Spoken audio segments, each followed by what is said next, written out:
Hello guys, so welcome on to my topic. Today I'm focusing on westward debates, and how slavery's expansion pushed the United States to their breaking point. So basically, problem: slavery expands west. Slavery expansion created national conflict. The North believed that slavery was suppressing jobs from white people. Suppressed wages equals poverty opportunity. South feared as they were upcoming limits, it would lead to abolition stand uprising. Fugitive slaves started conflict with federal versus state power, and fear ended up with a war by the 1860s. So yeah, they didn't want any runaway slaves running around. They didn't want any abolitionists coming up to ruin their movement. So basically, the Missouri Compromise was because Missouri wanted to be like their own statehood. So it triggered this based on the section. They did a proposal about gradual abolition in Missouri, which caused the Southern outrage. The compromise was that Maine would be free and Missouri a slave state, but the 3630 line created a dividing boundary for slavery in the Louisiana Purchase. So it exposed the indifferences in the Constitution, ultimately saying, okay, not all men are, created, the different rules free, not happening, right?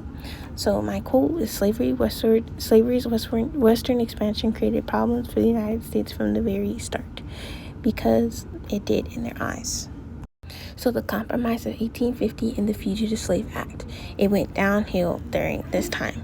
It intensified anger by trying to compromise. They're like, oh, I don't want to compromise. So they just got all mad, right? So California admitted as a free state. The new Fugitive Slave Act expanded federal power, enforced Northern cooperation, popular sovereignty in Utah and New Mexico, increased uncertainty and conflict. Many Northerners believed as the slave power controlled the government. So my quote for this is: the Compromise of 1850 tried to offer something to everyone, but in the end it only worsened the sectional crisis. So the Bleeding Kansas, Canning of Sumner, and Dred Scott. Kansas-Nebraska Act threatened to overturn the Missouri Compromise. So this kind of led to violence, right? It led to these things.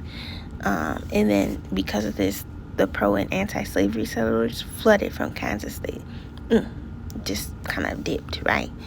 And then the Bleeding Kansas showed it was escalating into a real war because of this. People were just like, I don't know, but it ultimately escalated into a real war. And Dred Scott, so basically his decision, he tried to sue the courts for him and his wife's freedom, but it did not go to favor. That's why it ruled Black Americans could not be citizens. So he tried to sue for his citizenship.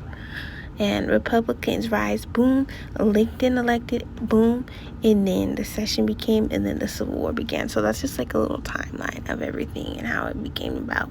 So honestly, a lot of the important thing I learned, I did not know who he was. So just learning that he tried to sue for his citizenship, do it by law, but it didn't work, just shows kind of how unfair it is. Even if he needs his citizenship, where else would he have went? So that was my takeaway from this.